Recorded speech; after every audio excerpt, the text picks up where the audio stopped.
أعوذ بالله من الشيطان الرجيم. بسم الله الرحمن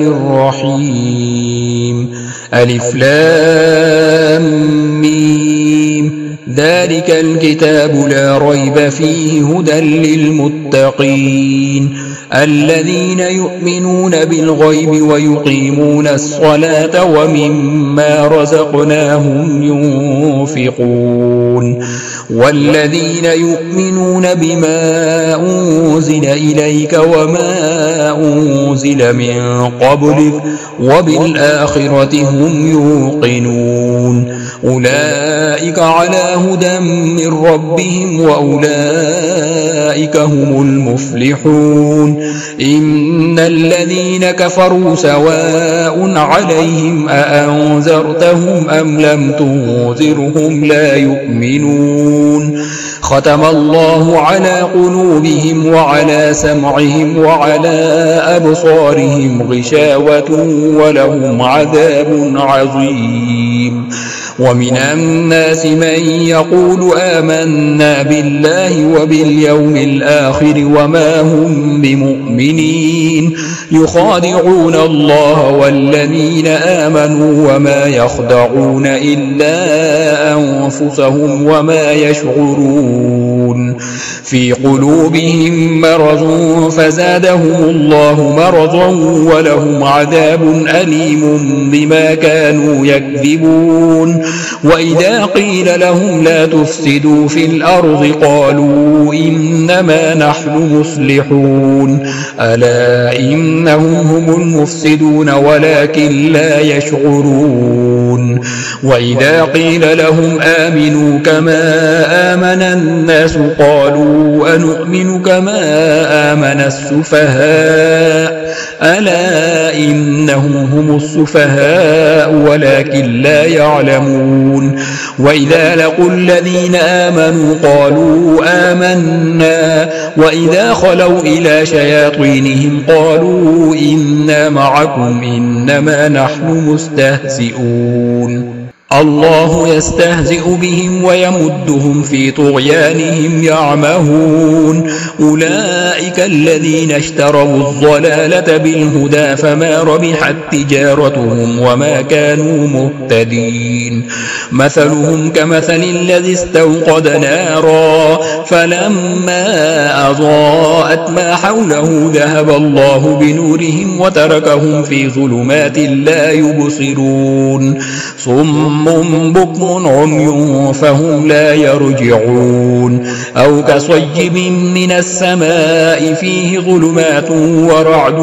وبرق يجعلون أصابعهم في آذانهم من الصواعق حذر الموت والله محيط بالكافرين. يكاد البرق يخطف أبصارهم كلما أضاء لهم مشوا فيه وإذا أظلم عليهم قاموا ولو شاء الله لذهب بسمعهم وأبصارهم إن الله على كل شيء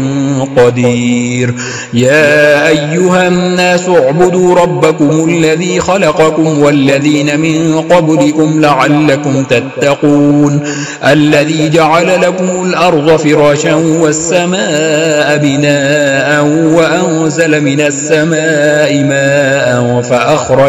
فأخرج به من الثمرات رزقا لكم فلا تجعلوا لله أندادا وأنتم تعلمون. وإن كنتم في ريب مما نزلنا على عبدنا فأتوا بسورة من مثله وادعوا شهداءكم من دون الله إن كنتم صادقين. فإن لم تفعلوا ولن تفعلوا فاتقوا النار التي وقودها الناس والحجارة أعدت للكافرين. وبشر الذين آمنوا وعملوا الصالحات أن لهم جنات تجري من تحتها الأنهار كلما رزقوا منها من ثمرة رزقا قالوا هذا الذي رزقنا من قبل وأتوا به متشابها ولهم فيها أزواج مطهرة وهم فيها خالدون إن الله لا يستحيي أن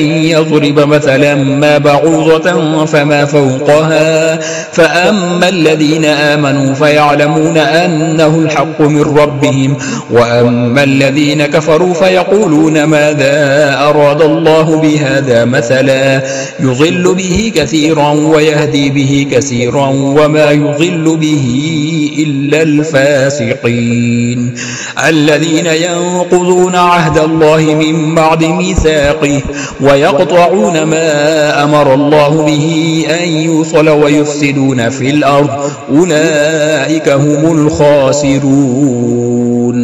كيف تكفرون بالله وكنتم أمواتا فأحياكم ثم يميتكم ثم يحييكم ثم إليه ترجعون هو الذي خلق لكم ما في الأرض جميعا ثم استوى إلى السماء فسواهن 7 سماوات وهو بكل شيء عليم وإذ قال ربك للملائكة إني جاعل في الأرض خليفة قالوا وتجعل فيها من يفسد فيها ويسفك الدماء ونحن نسبح بحمدك ونقدس لك قال إني أعلم ما لا تعلمون وعلم آدم الأسماء كلها ثم عرضهم على الملائكة فقال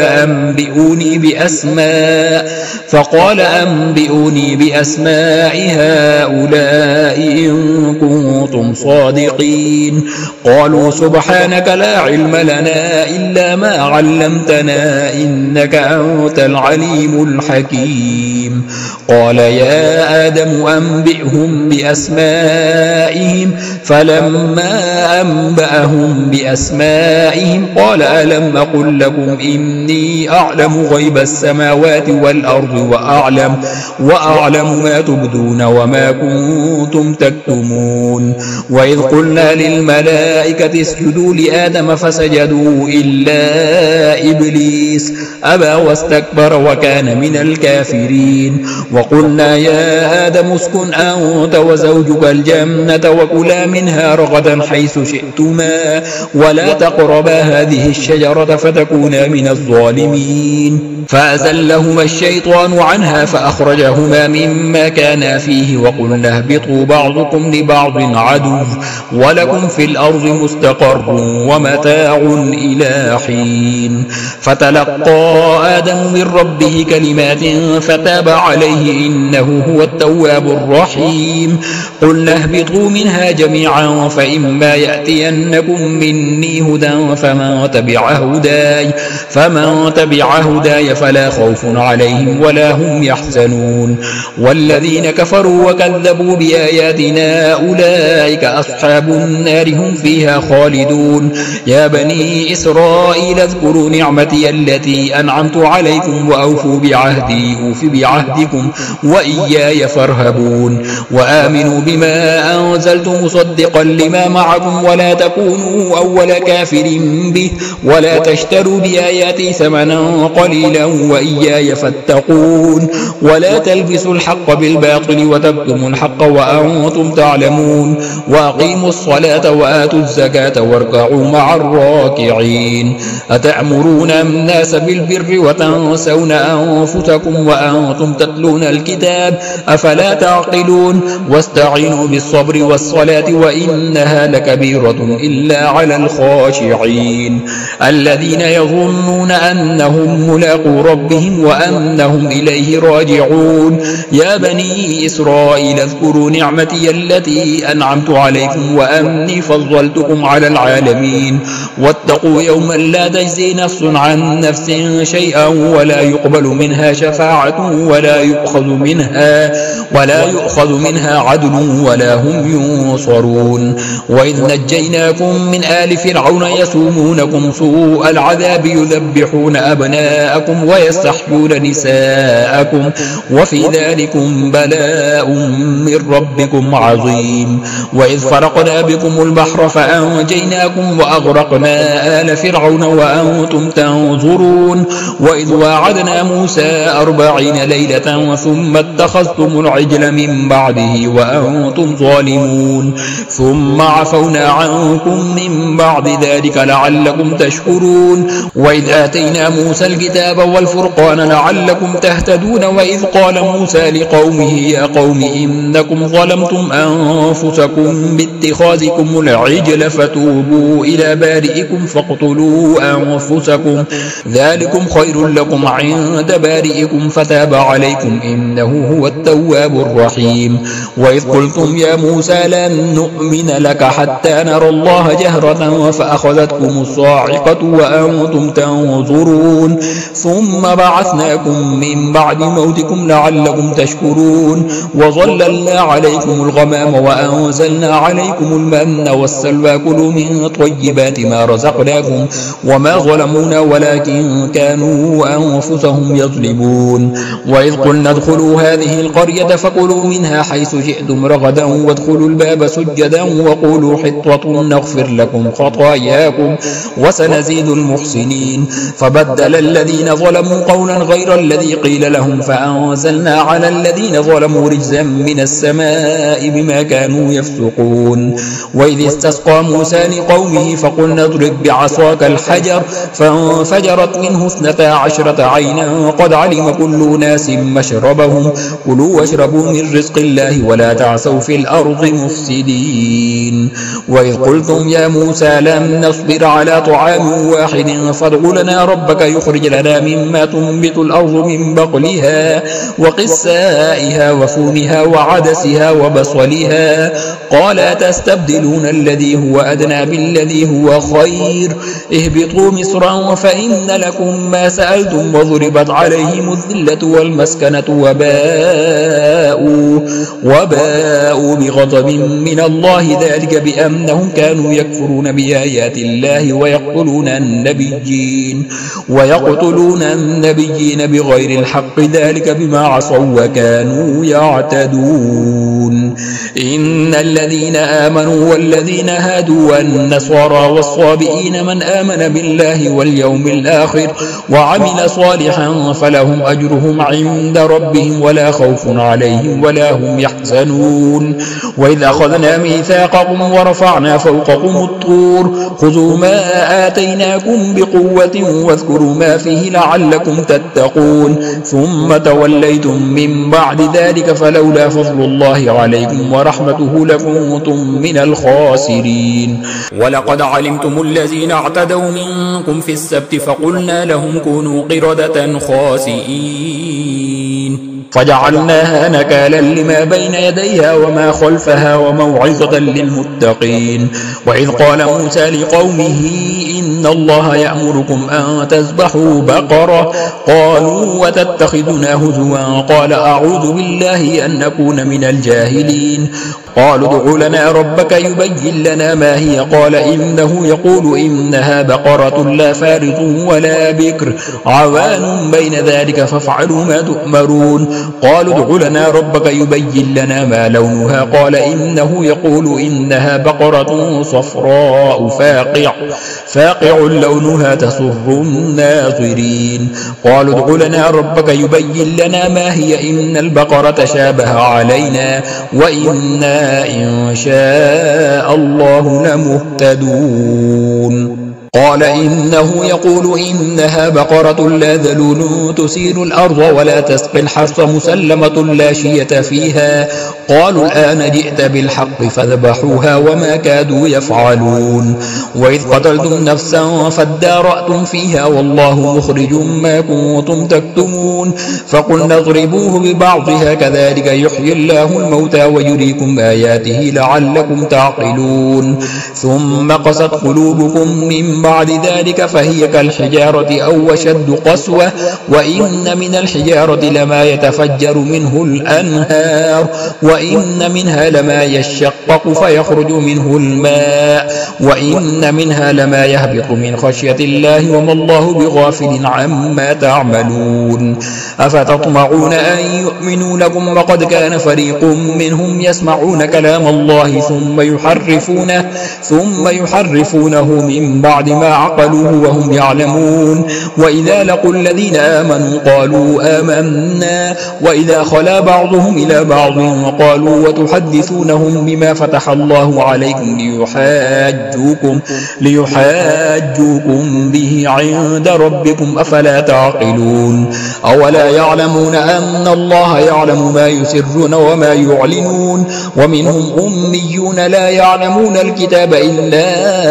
أماني وإن هم إلا يظنون. فويل للذين يكتبون الكتاب بأيديهم ثم يقولون هذا من عند الله ليشتروا به ثمنا قليلا فويل لهم مما كتبت أيديهم وويل لهم مما يكسبون. وقالوا لن تمسنا النار إلا أياما معدودة قل أتخذتم عند الله عهدا فلن يخلف الله عهده أم تقولون على الله ما لا تعلمون. بلى من كسب سيئة وحاطت به خطيئته فأولئك أصحاب النار هم فيها خالدون. والذين آمنوا وعملوا الصالحات أولئك أصحاب الجنة هم فيها خالدون. وإذا أخذنا ميثاق بني إسرائيل لا تعبدون إلا الله وبالوالدين إحسانا وذي القربى واليتامى والمساكين وقولوا للناس حسنا وأقيموا الصلاة وآتوا الزكاة ثم توليتم إلا قليلا منكم وأنتم معرضون. وإذا أخذنا ميثاقكم لا تسفكون دماءكم ولا تخرجون أنفسكم من دياركم ثم أقررتم وأنتم تشهدون. ثم أنتم هؤلاء تقتلون أنفسكم وتخرجون فريقا منكم من ديارهم تظاهرون عليهم بالإثم والعدوان وإن يأتوكم مسارى تفادوهم وهو محرم عليكم إخراجهم أفتؤمنون ببعض الكتاب وتكفرون ببعض فما جزاء من يفعل ذلك منكم إلا خزي في الحياة الدنيا ويوم القيامة يردون إلى أشد العذاب وما الله بغافل عما تعملون. أولئك الذين اشتروا الحياة الدنيا بالآخرة فلا يخفف عنهم العذاب ولا هم ينصرون. ولقد آتينا موسى الكتاب وقفينا من بعده بالرسل وآتينا عيسى ابن مريم البينات وأيدناه بروح القدس أفكلما جاءكم رسول بما لا تهوى أنفسكم استكبرتم ففريقا كذبتم وفريقا تقتلون. وقالوا قلوبنا غلف بل لعنهم الله بكفرهم فقليلا ما يؤمنون. ولما جاءهم كتاب من عند الله مصدق لما معهم وكانوا من قبل يستفتحون على الذين كفروا فلما جاءهم ما عرفوا كفروا به فلعنة الله على الكافرين. بئس ما اشتروا به أنفسهم أن يكفروا بما أنزل الله بغيا أن ينزل الله من فضله على من يشاء من عباده فباءوا بغضب على غضب وللكافرين عذاب مهين. وإذا قيل لهم آمنوا بما أنزل الله قالوا نؤمن بما أنزل علينا ويكفرون بما وراءه وهو الحق مصدقا لما معهم قل فلم تقتلون أنبياء الله من قبل إن كنتم مؤمنين. ولقد جاءكم موسى بالبينات ثم اتخذتم العجل من بعده وأنتم ظالمون. وإذا أخذنا ميثاقكم ورفعنا فوقكم الطور خذوا ما آتيناكم بقوة واسمعوا قالوا سمعنا وعصينا وأشربوا في قلوبهم العجل بكفرهم قل بئس ما يأمركم به إيمانكم إن كنتم مؤمنين. قل إن كانت لكم الدار الآخرة عند الله خالصة من دون الناس فتمنوا الموت إن كنتم صادقين ولن يتمنوه أبدا بما قدمت أيديهم والله عليم بالظالمين. ولتجدنهم أحرص الناس على حياة ومن الذين أشركوا يود أحدهم لو يعمر 1000 سنة وما هو بمزحزحه به من العذاب أن يعمر والله بصير بما يعملون قل من كان عدوا لجبريل فإنه نزله على قلبك بإذن الله مصدقا لما بين يديه وهدى وبشرى للمؤمنين من كان عدوا لله وملائكته ورسله وجبريل وميكال فإن الله عدو للكافرين ولقد أنزلنا إليك آيات بينات وما يكفر بها إلا الفاسقون أو كلما عاهدوا عهدا نبذه فريق منهم بل أكثرهم لا يؤمنون ولما جاءهم رسول من عند الله مصدق لما معهم نبذ فريق من الذين أوتوا الكتاب كتاب الله وراء ظهورهم كأنهم لا يعلمون واتبعوا ما تتلو الشياطين على ملك سليمان وما كفر سليمان ولكن الشياطين كفروا يعلمون الناس السحر وما أنزل على الملكين ببابل هاروت وماروت وما يعلمان من أحد حتى يقولا إنما نحن فتنة فلا تكفر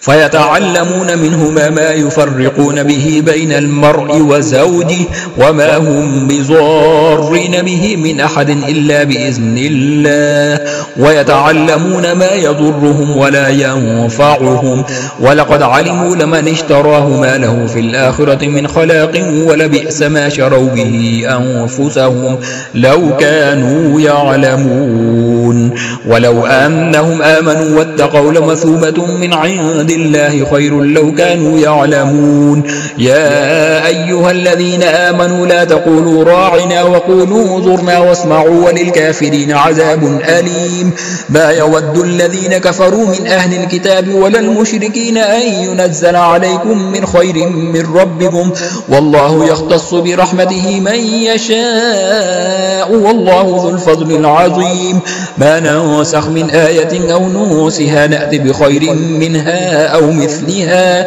ألم تعلم أن الله على كل شيء قدير ألم تعلم أن الله له ملك السماوات والأرض وما لكم من دون الله من ولي ولا نصير أم تريدون أن تسألوا رسولكم كما سئل موسى من قبل ومن يتبدل الكفر بالإيمان فقد ضل سواء السبيل ود كثير من أهل الكتاب لو يردونكم من بعد إيمانكم كفارا حسدا من عند أنفسهم من بعد ما تبين لهم الحق فاعفوا واصفحوا حتى يأتي الله بأمره إن الله على كل شيء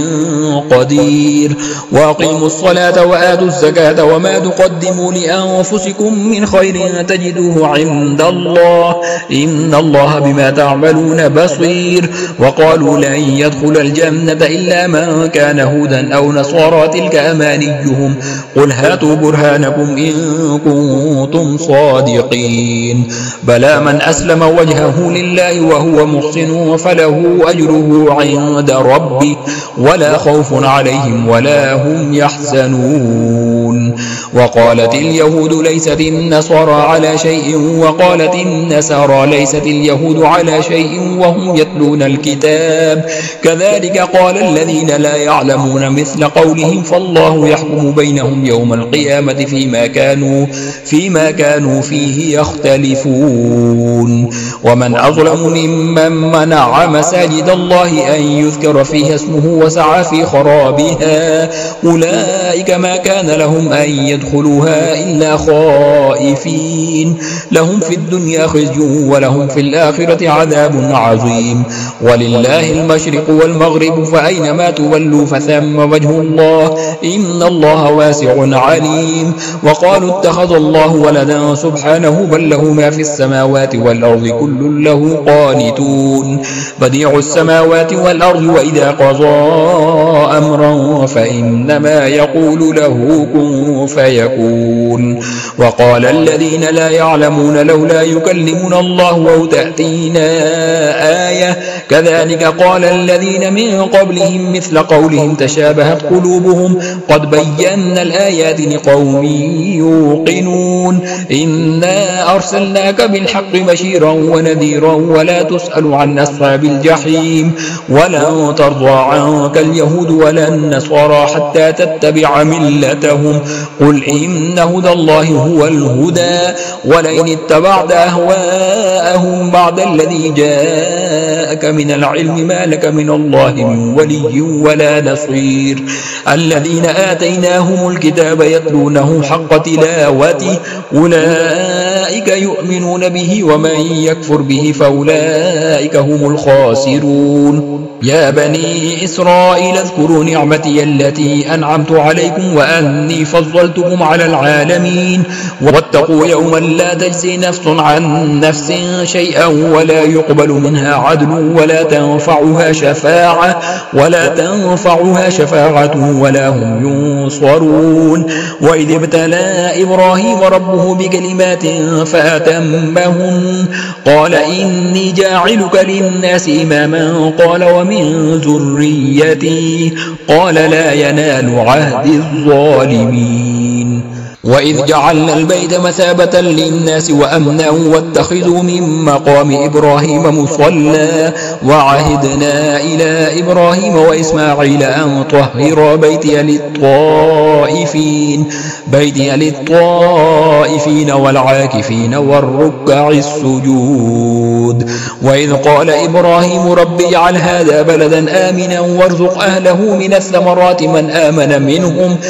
آمن منهم بالله واليوم الآخر قال ومن كفر فأمتعه قليلا ثم أضطره إلى عذاب النار وبئس المصير وإذ يرفع إبراهيم القواعد من البيت وإسماعيل ربنا تقبل منا إنك أنت السميع العليم ربنا واجعلنا مسلمين لك ومن ذريتنا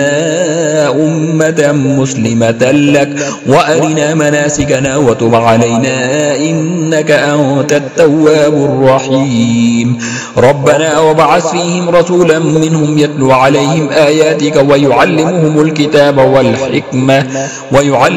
الكتاب والحكمة ويزكيهم إنك أنت العزيز الحكيم ومن يرغب عن ملة إبراهيم إلا من سفه نفسه ولقد اصطفيناه في الدنيا وإنه في الآخرة لمن الصالحين إذ قال له ربه أسلم قال أسلمت لرب العالمين ووصى بها إبراهيم بنيه ويعقوب يا بني إن الله اصطفى لكم الدين فلا تموتن إلا وأنتم مسلمون أم كنتم شهداء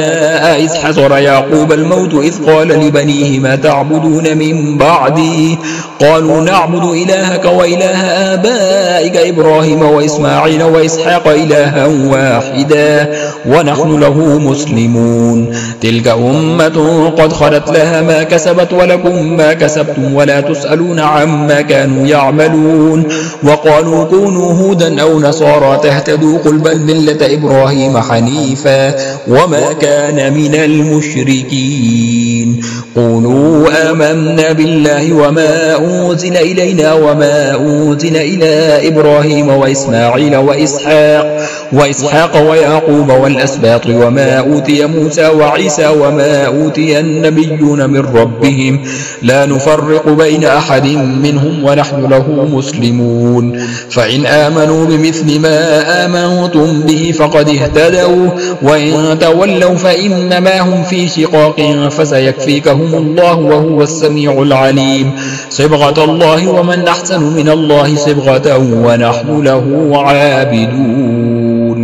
قل أتحاجوننا في الله وهو ربنا وربكم ولنا أعمالنا ولكم أعمالكم ونحن له مخلصون أم تقولون إن إبراهيم وإسماعيل وإسحاق ويعقوب والأسباط وكانوا هودا أو نصارى قل أأنتم أعلم أم الله ومن أظلم ممن كتم شهادة عنده من الله وما الله بغافل عما تعملون تلك أمة قد خلت لها ما كسبت ولكم ما كسبتم ولا تسألون عما كانوا يعملون. سيقول السفهاء من الناس ما ولاهم عن قبلتهم التي كانوا عليها قل لله المشرق والمغرب يهدي من يشاء إلى صراط مستقيم. وكذلك جعلناكم أمة وسطا لتكونوا شهداء على الناس ويكون الرسول عليكم شهيدا. وما جعلنا القبلة التي كنت عليها إلا لنعلم من يتبع الرسول ممن ينقلب على عقبيه وإن كانت لكبيرة إلا على الذين هدى الله وما كان الله ليضيع إيمانكم إن الله بالناس لرؤوف رحيم. قد نرى تقلب وجهك في السماء فلنولينك قبلة ترضاها فول وجهك شطر المسجد الحرام وحيث ما كنتم فولوا وجوهكم شطره وإن الذين أوتوا الكتاب لا يعلمون أنه الحق من ربهم وما الله بغافل عما يعملون. ولئن أتيت الذين أوتوا الكتاب بكل آية ما تبعوا قبلتك وما أنت بتابع قبلتهم وما بعضهم بتابع قبلة بعض ولئن اتبعت أهواءهم من بعد ما جاءك من العلم إنك إذا لمن الظالمين. الذين آتيناهم الكتاب يعرفونه كما يعرفون أبناءهم وإن فريقا منهم لا يكتمون الحق وهم يعلمون. الحق من ربك فلا تكونن من الممترين. ولكل وجهة هو موليها فاستبقوا الخيرات أينما تكونوا يأتي بكم الله جميعا إن الله على كل شيء قدير. ومن حيث خرجت فول وجهك شطر المسجد الحرام وإنه للحق من ربك وما الله بغافل عما تعملون. ومن حيث خرجت فول وجهك شطر المسجد الحرام وحيث ما كنتم فولوا وجوهكم شطره لئلا يكون للناس عليكم حجة إلا الذين ظلموا منهم فلا تخشوهم واخشوني وليتم نعمتي عليكم ولعلكم تهتدون. كما أرسلنا فيكم رسولا منكم يتلو عليكم آياتنا ويزكيكم ويعلمكم الكتاب والحكمة ويعلمكم ما لم تكونوا تعلمون. فاذكروني أذكركم واشكروا لي ولا تكفرون. يا أيها الذين آمنوا استعينوا بالصبر والصلاة إن الله مع الصابرين. ولا تقولوا لمن يقتل في سبيل الله أموات بل أحياء ولكن لا تشكرون. ولنبلونكم بشيء من الخوف والجوع ونقص من الأموال والأنفس والثمرات وبشر الصابرين الذين إذا أصابتهم مصيبة قالوا إنا لله وإنا إليه راجعون. أولئك عليهم صلوات من ربهم ورحمة وأولئك هم المهتدون. إن الصفا والمروة من شعائر الله فمن حج البيت أو اعتمر فلا جناح عليه أن يطوف بهما ومن تطوع خيرا فإن الله شاكر عليم. إن الذين يكتمون ما أنزلنا من البينات والهدى من بعد ما بيناه للناس في الكتاب أولئك يلعنهم الله ويلعنهم اللاعنون إلا الذين تابوا وأصلحوا وبينوا فأولئك أتوب عليهم وأنا التواب الرحيم. إن الذين كفروا وماتوا وهم كفار أولئك عليهم لعنة الله والملائكة والناس أجمعين خالدين فيها لا يخفف عنهم العذاب ولا هم ينظرون. وإلهكم إله واحد لا إله إلا هو الرحمن الرحيم. إن في خلق السماوات والأرض واختلاف الليل والنهار والفلك التي تجري في البحر بما ينفع الناس وما أنزل الله من السماء من ماء فأحيا به الأرض بعد موتها وبث فيها من كل دابة وتصريف الرياح والسحاب المسخر بين السماء والأرض لآيات لقوم يعقلون. ومن الناس من يتخذ من دون الله أندادا يحبونهم كحب الله والذين آمنوا وشد حبا لله ولو يرى الذين ظلموا إذ يرون العذاب أن القوة لله جميعا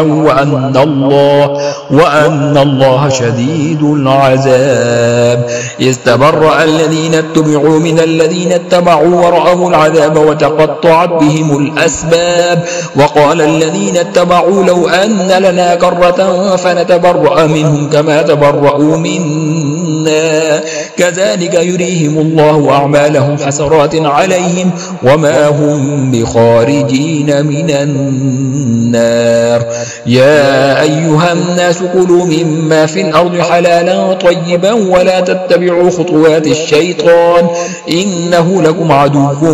مبين. إنما يأمركم بالسوء والفحشاء وأن تقولوا على الله ما لا تعلمون. وإذا قيل لهم اتبعوا ما أنزل الله قالوا بل نتبع ما ألفينا عليه آباءنا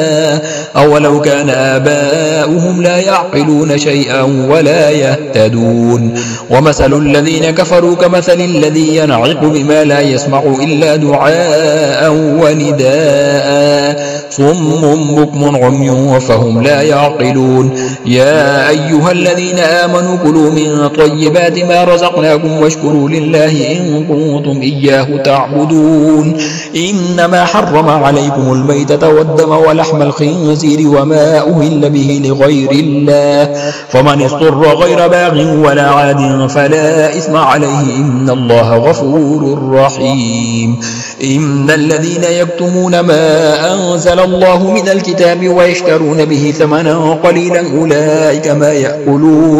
أولئك ما يأكلون في بطونهم إلا النار ولا يكلمهم الله يوم القيامة ولا يزكيهم ولهم عذاب أليم. أولئك الذين اشتروا الضلالة بالهدى والعذاب بالمغفرة فما أصبرهم على النار ذلك بأن الله نزل الكتاب بالحق وإن الذين اختلفوا في الكتاب لفي شقاق بعيد.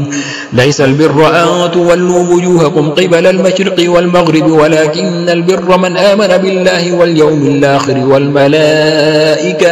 والملائكة والكتاب والنبيين وآتى المال على حبه ذوي القربى واليتامى والمساكين وابن السبيل والسائلين وفي الرقاب وأقام الصلاة وآتى الزكاة والموفون بعهدهم إذا عاهدوا والصابرين في البأساء والضراء وحين البأس أولئك الذين صدقوا وأولئك هم المتقون. يا أيها الذين آمنوا كتب عليكم القصاص في القتلى الحر بالحر والعبد بالعبد والأنثى بالأنثى فمن عفي له من أخيه شيء فاتباع بالمعروف وأداء إليه بإحسان ذلك تخفيف من ربكم ورحمة فمن اعتدى بعد ذلك فله عذاب أليم. ولكم في القصاص حياة يا أولي الألباب لعلكم تتقون. كتب عليكم إذا حضر أحدكم الموت إن ترك خيرا الوصية للوالدين والأقربين بالمعروف حقا على المتقين فمن بدله بعدما سمعه فإنما إثمه على الذين يبدلونه إن الله سميع عليم. فمن خاف من موص جنفا أو إثما فأصلح بينهم فلا إثم عليه إن الله غفور رحيم. يا أيها الذين آمنوا كتب عليكم الصيام كما كتب على الذين من قبلكم لعلكم تتقون أياما معدودات فمن كان منكم مريضا أو على سفر فعدة من أيام أخر وعلى الذين يطيقونه فدية طعام مسكين فما تطوع خيرا فهو خير له وأن تصوموا خير لكم إن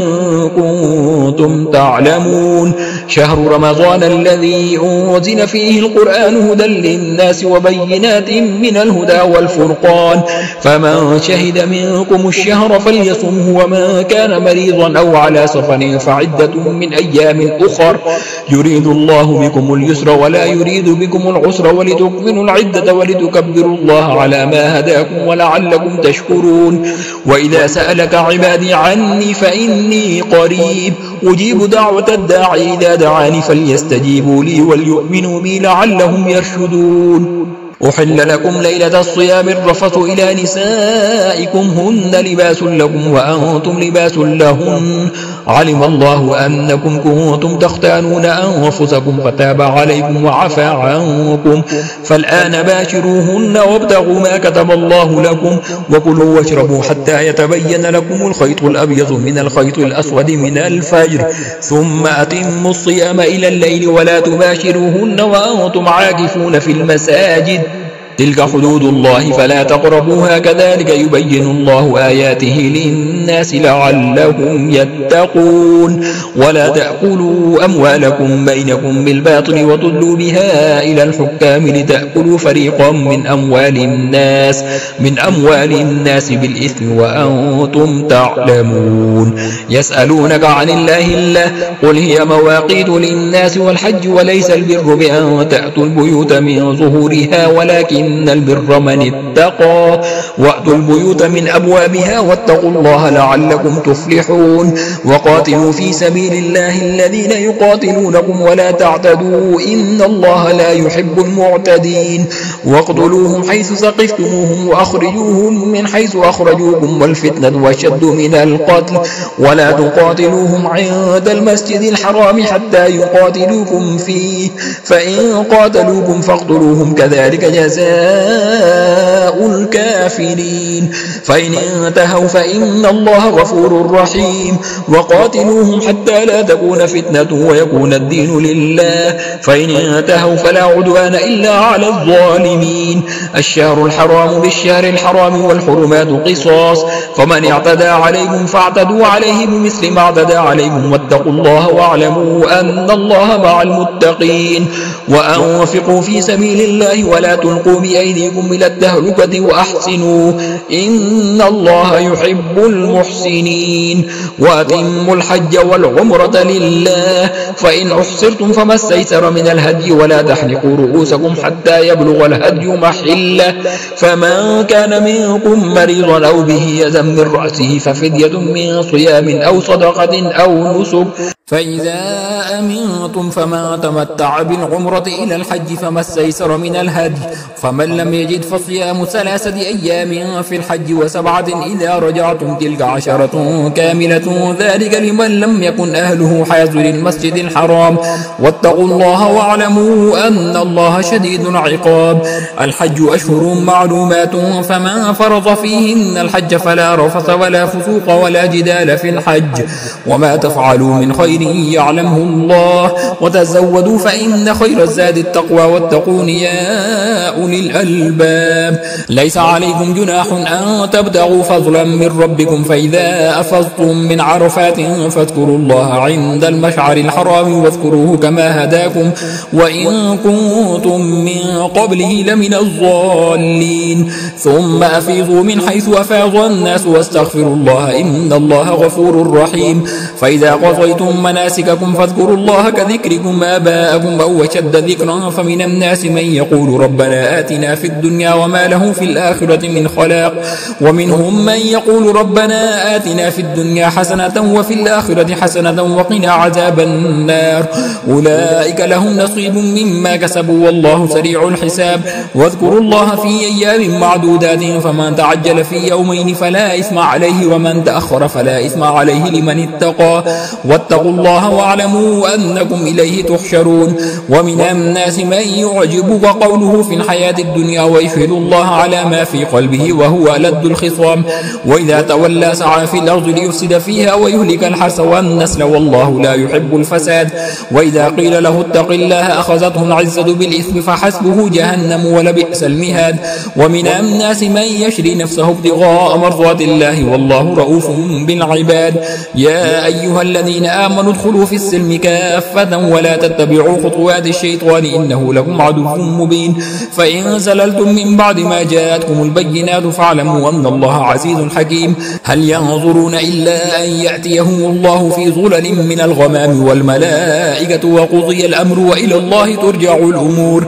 سل بني إسرائيل كم آتيناهم من آية بينة ومن يبدل نعمة الله من بعد ما جاءته فإن الله شديد العقاب زين للذين كفروا الحياة الدنيا ويسخرون من الذين آمنوا والذين اتقوا فوقهم يوم القيامة والله يرزق من يشاء بغير حساب كان الناس أمة واحدة فبعث الله النبيين مبشرين ومنذرين وأنزل معهم الكتاب بالحق ليحكم بين الناس فيما اختلفوا فيه وما اختلف فيه إلا الذين أوتوه من بعد ما جاءتهم البينات بغيا بينهم فهدى الله الذين آمنوا لما اختلفوا فيه من الحق بإذنه والله يهدي من يشاء إلى صراط مستقيم أم حسبتم أن تدخلوا الجنة ولما يأتكم مثل الذين خلوا من قبلكم مستهم البأساء والضراء وزلزلوا حتى يقول الرسول والذين آمنوا معه متى نصر الله ألا إن نصر الله قريب يسألونك ماذا ينفقون قل ما أنفقتم من خير فللوالدين والأقربين واليتامى والمساكين وابن السبيل وما تفعلوا من خير فإن الله به عليم كتب عليكم القتال وهو كره لكم وعسى أن تكرهوا شيئا وهو خير لكم وعسى أن تحبوا شيئا وهو شر لكم والله يعلم وأنتم لا تعلمون يسألونك عن الشهر الحرام قتال فيه قل قتال فيه كبير وصد عن سبيل الله وكفر به والمسجد الحرام وإخراج أهله منه أكبر عند الله والفتنة أكبر من القتل ولا يزالون يقاتلونكم حتى يردوكم عن دينكم إن استطاعوا ومن يرتد منكم عن دينه فيمت وهو كافر فأولئك حبطت أعمالهم في الدنيا والآخرة وأولئك أصحاب النار هم فيها خالدون إن الذين آمنوا والذين هاجروا وجاهدوا في سبيل الله أولئك يرجون رحمة الله والله غفور رحيم يسألونك عن الخمر والميسر قل فيهما إثم كبير ومنافع للناس وإسمهما أكبر من نفعهما ويسألونك ماذا ينفقون قل العفو كذلك يبين الله لكم الآيات لعلكم تتفكرون في الدنيا والآخرة ويسألونك عن اليتامى قل إصلاح لهم خير وإن تخالطوهم فإخوانكم والله يعلم المفسد من المصلح ولو شاء الله لأعنتكم إن الله عزيز حكيم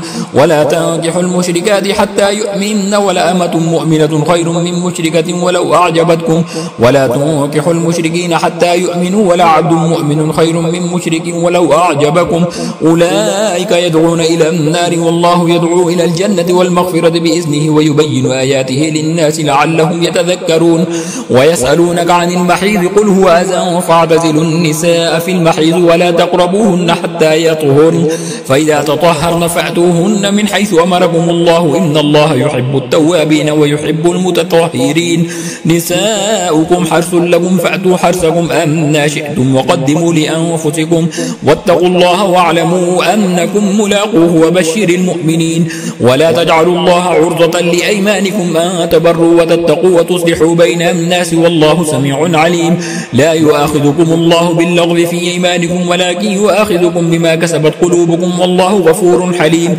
للذين يؤلون من نسائهم تربص 4 أشهر فإن فاءوا فإن الله غفور رحيم وإن عزموا الطلاق فإن الله سميع عليم والمطلقات يتربصن بأنفسهن 3 قروء ولا يحل لهن أن يكتمن ما خلق الله في أرحامهن إن كن يؤمن بالله واليوم الآخر وبعولتهن أحق بردهن في ذلك إن أرادوا إصلاحا ولهن مثل الذي عليهن بالمعروف وللرجال عليهن درجة والله عزيز حكيم الطلاق 2 فإمساك بمعروف أو تسريح بإحسان ولا يحل لكم أن تأخذوا مما آتيتموهن شيئا إلا أن يخافا أن لا يقيما حدود الله فإن خفتم ألا يقيما حدود الله فلا جناح عليهما فيما افتدت به تلك حدود الله فلا تعتدوها ومن يتعد حدود الله فأولئك هم الظالمون فإن طلقها فلا تحل له من بعد حتى تنكح زوجا غيره فإن طلقها فلا جناح عليهما أن يتراجعا إن ظنا أن يقيما حدود الله وتلك حدود الله يبينها لقوم يعلمون وإذا طلقتم النساء فبلغن أجلهن فأمسكوهن بمعروف أو سرحوهن بمعروف ولا تمسكوهن ضرارا لتعتدوا ومن يفعل ذلك فقد ظلم نفسه ولا تتخذوا آيات الله هزوا واذكروا نعمة الله عليكم وما أنزل عليكم من الكتاب والحكمة يعظكم به واتقوا الله واعلموا أن الله بكل شيء عليم وإذا طلقتم النساء فبلغن أجلهن فلا تعذلوهن أن ينكحن أزواجهن إذا تراضوا بينهم بالمعروف ذلك يوعظ به من كان منكم يؤمن بالله واليوم الآخر ذلكم أزكى لكم وأطهر والله يعلم وأنتم لا تعلمون والوالدات يرضعن أولادهن حولين كاملين لمن أراد أن يتم الرضاعة وعلى المولود له رزقهن وكسوتهن بالمعروف لا تكلف نفس إلا وسعها لا تضار والدة بولدها ولا مولود له بولده وعلى الوارث مثل ذلك فإن أرادا فصالا عن تراض منهما وتشاور فلا جناح عليهما وإن أردتم أن تسترضعوا أولادكم فلا جناح عليكم إذا سلمتم ما آتيتم بالمعروف واتقوا الله واعلموا أن الله بما تعملون بصير والذين يتوفون منكم ويذرون أزواجا يتربصن بأنفسهن 4 أشهر وعشرا فإذا بلغن أجلهن فلا جناح عليكم فيما فعلن في أنفسهن بالمعروف والله بما تعملون خبير ولا جناح عليكم فيما عرضتم به من خطبة النساء أو أكننتم في أنفسكم علم الله أنكم ستذكرونهن ولكن لا تواعدوهن سرا إلا أن تقولوا قولا معروفا ولا تعزموا عقدة النكاح حتى يبلغ الكتاب أجله واعلموا أن الله يعلم ما في أنفسكم فاحذروه واعلموا أن الله غفور حليم لا جناح عليكم إن طلقتم النساء ما لم تمسوهن أو تفرضوا لهن فريضة ومتعوهن على الموسع قدره وعلى المقدر قدره متاعا بالمعروف حقا على المحسنين وإن طلقتموهن من قبل أن تمسوهن وقد فرضتم لهن فريضة فنصف ما فرضتم إلا أن يعفون أو يعفو الذي بيده عقدة النكاح وأن تعفوا أقرب للتقوى ولا تنسوا الفضل بينكم إن الله بما تعملون بصير حافظوا على الصلوات والصلاة الوسطى وقوموا لله قانتين فإن خفتم فرجالا أو ركبانا فإذا أمنتم فاذكروا الله كما علمكم ما لم تكونوا تعلمون والذين يتوفون منكم ويذرون أزواجا وصية لأزواجهم متاعا إلى الحول غير إخراج فإن خرجن فلا جناح عليكم فيما فعلن في أنفسهن من معروف والله عزيز حكيم وللمطلقات متاع بالمعروف حقا على المتقين كذلك يبين الله لكم آياته لعلكم تعقلون ألم تر إلى الذين خرجوا من ديارهم وهم ألوف حذر الموت فقال لهم الله موتوا ثم أحياهم إن الله لذو فضل على الناس ولكن أكثر الناس لا يشكرون وقاتلوا في سبيل الله واعلموا أن الله سميع عليم من ذا الذي يقرض الله قرضا حسنا فيضاعفه له أضعافا كثيرة والله يقبض ويبسط وإليه ترجعون ألم تر إلى الملأ من بني إسرائيل من بعد موسى إذ قالوا لنبي لهم ابعث لنا ملكا نقاتل في سبيل الله قال هل عسيتم إن كتب عليكم القتال ألا تقاتلوا قالوا وما لنا ألا نقاتل في سبيل الله وقد أخرجنا من ديارنا وأبنائنا فلما كتب عليهم القتال تولوا إلا قليلا منهم والله عليم بالظالمين وقال لهم نبيهم إن الله قد بعث لكم طالوت ملكا قالوا أنى يكون له الملك علينا ونحن أحق بالملك منه ولم يؤت سعة من المال قال إن الله اصطفاه عليكم وزاده بسطة في العلم والجسم والله يؤتي ملكه من يشاء والله واسع عليم. وقال لهم نبيهم إن آية ملكه أن يأتيكم التابوت فيه سكينة من ربكم وبقية مما ترك آل موسى وآل هارون تحمله الملائكة إن في ذلك لآية لكم إن كنتم مؤمنين. فلما فصل طالوت بالجنود قال إن الله مبتليكم بنهر فمن شرب منه فليس مني ومن لم يطعمه فإنه مني إلا من اغترف غرفة بيده فشربوا منه إلا قليلا منهم. فلما جاوزه هو والذين آمنوا معه قالوا لا طاقة لنا اليوم بجالوت وجنوده. قال الذين يظنون أنهم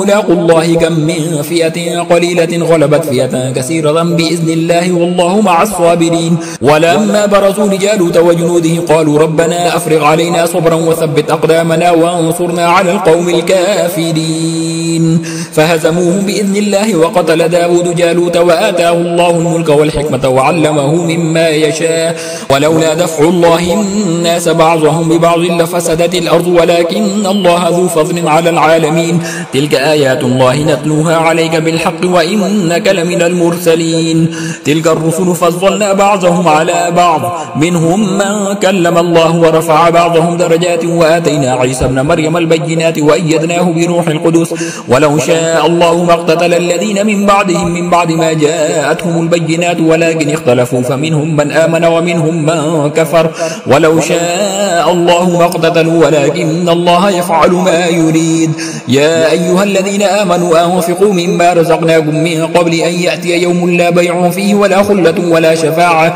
والكافرون هم الظالمون. الله لا إله إلا هو الحي القيوم لا تأخذه سنة ولا نوم له ما في السماوات وما في الأرض. من ذا الذي يشفع عنده إلا بإذنه يعلم ما بين أيديهم وما خلفهم ولا يحيطون بشيء من علمه إلا بما شاء. وسع كرسيه السماوات والأرض ولا يؤوده حفظهما وهو العلي العظيم. لا إكراه في الدين قد تبين الرشد من الغي فمن يكفر بالطاغوت ويؤمن بالله فقد استمسك بالعروة الوثقى لا انفصام لها والله سميع عليم. الله ولي الذين آمنوا يخرجهم من الظلمات إلى النور والذين كفروا أولياؤهم الطاغوت يخرجونهم من النور إلى الظلمات أولئك أصحاب النار هم فيها خالدون. ألم تر إلى الذي حاج إبراهيم في ربه أن آتاه الله الملك إذ قال إبراهيم ربي الذي يحيي ويميت قال أنا أحيي وأميت قال إبراهيم فإن الله يأتي بالشمس من المشرق فأت بها من المغرب فبهت الذي كفر والله لا يهدي القوم الظالمين. أو كالذي مر على قرية وهي خاوية على عروشها قال أنى يحيي هذه الله بعد موتها فأماته الله 100 عام ثم بعثه قال كم لبثت قال لبثت يوما أو بعض يوم قال بل لبثت 100 عام فانظر إلى طعامك وشرابك لم يتسنه وانظر إلى حمارك ولنجعلك آية للناس وانظر إلى العظام كيف ننشزها ثم نكسوها لحما فلما تبين له قال أعلم أن الله على كل شيء قدير. وإذ قال إبراهيم رب أرني كيف تحيي الموتى قال أولم تؤمن قال بلى ولكن ليطمئن قلبي قال فخذ 4 من الطير فصرهن إليك ثم اجعل على كل جبل منهن جزءا ثم ادعوهن يأتينك سعيا واعلم أن الله عزيز حكيم. مثل الذين ينفقون أموالهم في سبيل الله كمثل حبة أنبتت 7 سنابل في كل سنبلة 100 حبة والله يضاعف لمن يشاء والله واسع عليم. الذين ينفقون أموالهم في سبيل الله ثم لا يتبعون ما أنفقوا منا ولا أذى لهم أجرهم عند ربهم ولا خوف عليهم ولا هم يحزنون. قول معروف ومغفرة خير من صدقة يتبعها أذى والله غني حليم. يا أيها الذين آمنوا لا تبطلوا صدقاتكم بالمن والأذى كالذي ينفق ماله رئاء الناس ولا يؤمن بالله واليوم الآخر فمثله كمثل صفوان عليه تراب فأصابه وابل فتركه صلدا لا يقدرون على شيء مما كسبوا والله لا يهدي القوم الكافرين. ومثل الذين ينفقون أموالهم ابتغاء مرضات الله وتثبيتا من أنفسهم كمثل جنة بربوة أصابها وابل فآتت أكلها ضعفين فإن لم يصبها وابل فطل والله بما تعملون بصير. أيود أحدكم أن تكون له جنة من نخيل وأعناب تجري من تحتها الأنهار له فيها من كل الثمرات وأصابه الكبر وله ذرية ضعفاء فأصابها إعصار فيه نار فاحترقت كذلك يبين الله لكم الآيات لعلكم تتفكرون يا أيها الذين آمنوا أنفقوا من طيبات ما كسبتم ومما أخرجنا لكم من الأرض ولا تيمموا الخبيث منه تنفقون ولستم بآخذه إلا أن تغمزوا فيه واعلموا أن الله غني حميد الشيطان يعدكم الفقر ويأمركم بالفحشاء والله يعدكم مغفرة منه وفضلا والله واسع عليم يؤتي الحكمة من يشاء ومن يؤت الحكمة فقد أوتي خيرا كثيرا وما يذكر إلا أولو الألباب وما أنفقتم من نفقة أو نذرتم من نذر فإن الله يعلمه وما للظالمين من أنصار إن تبدوا الصدقات فنعما هي وإن تخفوها وتؤتوها الفقراء فهو خير لكم ويكفر عنكم من سيئاتكم والله بما تعملون خبير ليس عليك هداهم ولكن الله يهدي من يشاء وما تنفقوا من خير فلأنفسكم وما تنفقون إلا ابتغاء وجه الله وما تنفقوا من خير يوفى إليكم وأنتم لا تظلمون للفقراء الذين أحصروا في سبيل الله لا يستطيعون ضربا في الأرض يحسبهم الجاهل أغنياء من التعفف تعرفهم بسيماهم لا يسألون الناس إلحافا وما تنفقوا من خير فإن الله به عليم الذين ينفقون أموالهم بالليل والنهار سرا وعلانية فلهم أجرهم عند ربهم ولا خوف عليهم ولا هم يحزنون الذين يأكلون الربا لا يقومون إلا كما يقوم الذي يتخبطه الشيطان من المس ذلك بأنهم قالوا إنما البيع مثل الربا وأحل الله البيع وحرم الربا فمن جاءه موعظة من ربه فانتهى فله ما سلف وأمره إلى الله ومن عاد فأولئك أصحاب النار هم فيها خالدون يمحق الله الربا ويربي الصدقات والله لا يحب كل كفار أثيم إن الذين آمنوا وعملوا الصالحات وأقاموا الصلاة وآتوا الزكاة لهم أجرهم عند ربهم ولا خوف عليهم ولا هم يحزنون يا أيها الذين آمنوا اتقوا الله وذروا ما بقي من الربا إن كنتم مؤمنين فإن لم تفعلوا فاعذنوا بحرب من الله ورسوله وإن تبتم فلكم رؤوس أموالكم لا تظلمون ولا تظلمون وإن كان ذو عسرة فنزلة إلى ميسرة وأن تصدقوا خير لكم إن كنتم تعلمون واتقوا يوما ترجعون فيه إلى الله ثم توفى كل نفس ما كسبت وهم لا يظلمون يا أيها الذين آمنوا إذا تداينتم بدين إلى أجل مسمى فاكتبوه وليكتب بينكم كاتب بالعدل ولا يأبى كاتب أن يكتب كما علمه الله فليكتب وليملل الذي عليه الحق وليتق الله ربه ولا يبخس منه شيئا فإن كان الذي عليه الحق سفيها أو ضعيفا أو لا يستطيع أن يمله فليملل وليه بالعدل واستشهدوا شهيدين من رجالكم فإن لم يكونا رجلين فرجل وامرأتان مما ترضون من الشهداء أن تضل إحداهما فتذكر إحداهما الأخرى ولا يأبى الشهداء إذا ما دعوا ولا تسأموا أن تكتبوه صغيرا أو كبيرا إلى أجله ذلكم أقسط عند الله وأقوم للشهادة وأدنى ألا ترتابوا إلا أن تكون تجارة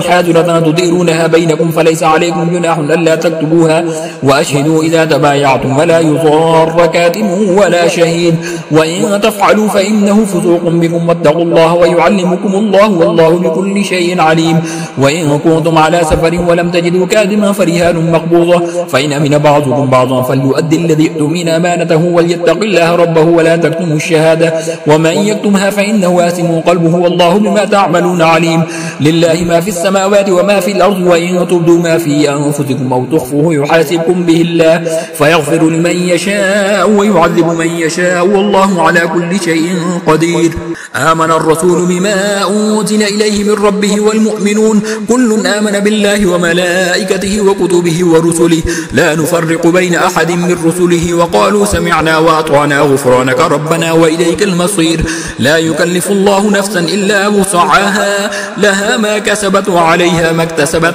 ربنا لا تؤاخذنا إن نسينا أو أخطأنا ربنا ولا تحمل علينا إصرا كما حملته على الذين من قبلنا ربنا ولا تحملنا ما لا طاقة لنا به واعف عنا واغفر لنا وارحمنا